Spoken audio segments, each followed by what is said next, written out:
성경 어렵지 않아요. 로마서 6장. 그러면 우리가 무슨 말을 더 하겠습니까? 은혜를 더하게 하려고 계속 죄를 지어야 하겠습니까? 절대로 그럴 수 없습니다. 죄에 대하여 죽은 우리가 어떻게 죄 가운데서 살 수 있겠습니까? 여러분은 우리가 그리스도 예수와 연합하는 세례를 받았을 때에 그분의 죽음과 연합하는 세례를 받았다는 사실을 알지 못합니까? 그러므로 우리가 죽음에 이르는 세례를 받음으로 그리스도와 함께 묻힌 것은 그리스도께서 아버지의 영광으로 죽은 자들 가운데서 살아나신 것처럼 우리도 새 생명 가운데서 살기 위함입니다. 우리가 그리스도와 연합하여 그분의 죽음에 참여하였다면 그분과 연합하여 그분의 부활에도 참여할 것이 확실합니다. 우리는 우리의 옛사람이 그리스도와 함께 십자가에 못 박혀 죄의 몸이 무력하게 되었으므로 우리가 더 이상 죄의 노예가 되지 않는다는 것을 압니다. 그것은 죽은 사람은 죄의 세력에서 해방되었기 때문입니다. 우리가 그리스도와 함께 죽었다면 또한 그리스도와 함께 살아날 것도 믿습니다. 그리스도께서는 죽은 자들 가운데서 살아나셨기에 다시는 죽는 일이 없어 죽음이 그분을 지배하지 못한다는 것을 우리는 압니다. 그리스도께서 죽으신 것은 죄에 대해서 단번에 죽으신 것이며 그리스도께서 다시 살아나신 것은 하나님께 대하여 살아나신 것입니다. 이와 같이 여러분도 여러분 자신을 죄에 대해서는 죽은 사람으로 하나님께 대해서는 그리스도 예수 안에서 살아있는 사람으로 생각하십시오.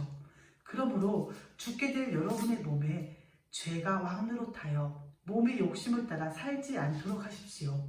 또한 여러분의 몸을 불의를 행하는 도구로 죄에게 내어주지 말고 죽은 자들 가운데서 살아난 자들답게 여러분의 몸을 의를 행하는 도구로 여러분 자신을 하나님께 드리십시오. 여러분은 율법 아래 있지 않고 은혜 안에 있으므로 죄가 여러분에게 왕노릇할 수가 없습니다. 그러면 어떻게 해야 하겠습니까? 우리가 율법 아래 있지 않고 은혜 안에 있다고 해서 죄를 짓자는 말입니까? 절대로 그럴 수는 없습니다. 여러분이 어떤 사람에게 복종하여 여러분 자신을 그 사람에게 바치면 여러분은 그 사람의 종이 된다는 것을 알지 못합니까?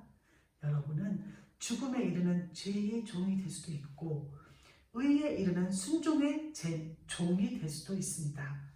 그러나 하나님께 감사할 것이 있습니다.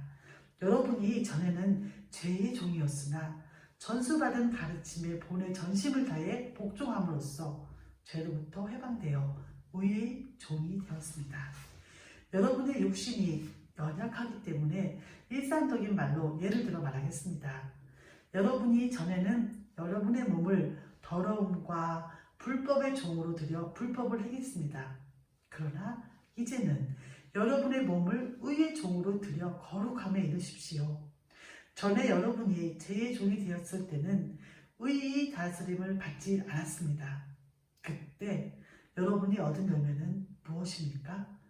지금에 와서 부끄러워하는 그 일들의 마지막은 사망이었습니다. 그러나 이제는 여러분이 죄에서 해방되어 하나님의 종이 되었습니다. 그리하여 거룩함에 이르는 열매를 맺고 있습니다. 그 일의 마지막은 영생입니다. 죄의 대가는 죽음이지만 하나님의 선물은 우리 주 예수 그리스도 안에 있는 영생입니다. 7장. 형제 자매 여러분, 나는 지금 율법을 아는 여러분에게 말하고 있습니다. 여러분은 율법이 사람이 살아있는 동안에만 그 사람을 지배한다는 것을 알지 못합니까? 이를테면 결혼한 여자는 남편이 살아있는 동안에는 법에 의해 남편에 매여 살아야 합니다. 하지만 남편이 죽으면 그 여자는 남편에게 매여 있던 법에서 해방됩니다. 그래서 여자가 남편이 아직 살아있는데도 다른 남자와 결혼하면 그 여자는 간음죄를 짓는 것이 되지만 만일 남편이 죽으면 그 여자는 그 법에서 해방되므로 다른 남자와 결혼하더라도 간음죄를 짓는 것이 되지 않습니다. 내 형제자매 여러분, 이와 같이 여러분들도 그리스도의 몸으로 말미암아 율법에 대해 죽었습니다. 이제 여러분은 하나님께 열매를 맺기 위해 다른 분, 곧 죽은 사람들 가운데서 살아나신 그분의 사람이 되었습니다. 전에 우리가 죄의 성품에 사로잡혀 살았을 때는 율법이 우리 몸속에서 죄를 지어주는 욕망을 일으켜 죽음에 이르는 열매를 맺게 했었습니다. 그러나 이제 우리는 우리를 가둔 율법에 대해 죽고 율법으로부터 해방되었습니다. 그러므로 우리는 기록된 문자에 따라 하나님을 섬기는 것이 아니라 성령의 새로운 방법으로 하나님을 섬깁니다. 그렇다면 우리가 무슨 말을 하겠습니까? 율법이 죄입니까? 절대로 그렇지 않습니다. 율법이 없었다면 나는 죄가 무엇인지 알지 못했을 것입니다. 율법이 탐내지 마라고 말하지 않았다면 나는 탐내는 것이 무엇인지 알지 못했을 것입니다. 그러나 죄는 그 계명을 이용하여 기회를 엿보아 내 속에서 온갖 탐심을 일으켰습니다. 율법이 없다면 죄는 죽은 것이나 다름없습니다. 전에 내가 율법과 상관이 없었을 때 나는 살아있었습니다. 그러나 계명이 들어오자 죄가 살아났고 나는 죽었습니다.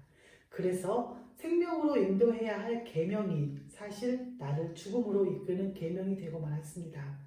죄가 계명을 이용하여 기회를 엿보아 나를 속였고 그 계명으로 나를 죽였습니다. 그러므로 율법은 거룩하며 계명도 거룩하고 의롭고 선합니다. 그렇다면 선한 것이 나에게 죽음을 가져다 주었단 말입니까? 절대로 그렇지 않습니다. 죄가 죄인 것으로 드러나도록 하기 위해서 죄는 선한 것을 이용하여 나에게 죽음을 가져왔습니다. 그리하여 죄는 계명을 통해 한층 더 죄의 참모습을 드러나게 된 것입니다. 우리는 율법이 영적인 것이라는 사실을 압니다. 그러나 나는 영적이지 못하며 죄의 노예로 팔린 몸입니다. 나는 내가 하는 일을 이해를 못하겠습니다. 내가 하고 싶어 하는 일을 하지 않고 미워하는 일을 행하고 있으니 말입니다. 내가 그런 일을 하면서도 그 일을 원하지 않는 것은 율법이 선하다는 것을 인정하는 셈입니다. 그런데 이제는 원하지 않는 일을 하는 존재는 내가 아니라 내 안에 살고 있는 죄입니다. 나는 내 안에, 다시 말해서 나의 제약된 본성 안에 선한 것이라고는 하나도 존재하지 않는다는 사실을 압니다. 선을 행하려는 바람은 내게 있지만 선을 행할 수는 없습니다. 나는 원하는 선은 행하지 않고 원하지 않는 악을 행합니다. 내가 원하지 않는 일을 행하고 있다면 그 일을 행하는 자는 내가 아니라 바로 내 안에 살고 있는 죄입니다. 그러므로 나는 이런 법칙을 발견했습니다. 선을 행하려는 마음은 나에게 있지만 악이 나와 함께 있다는 것입니다. 사실 나의 속 중심에서는 하나님의 법을 즐거워합니다. 그러나 나의 몸의 여러 부분들에서는 다른 법이 작용하고 있습니다.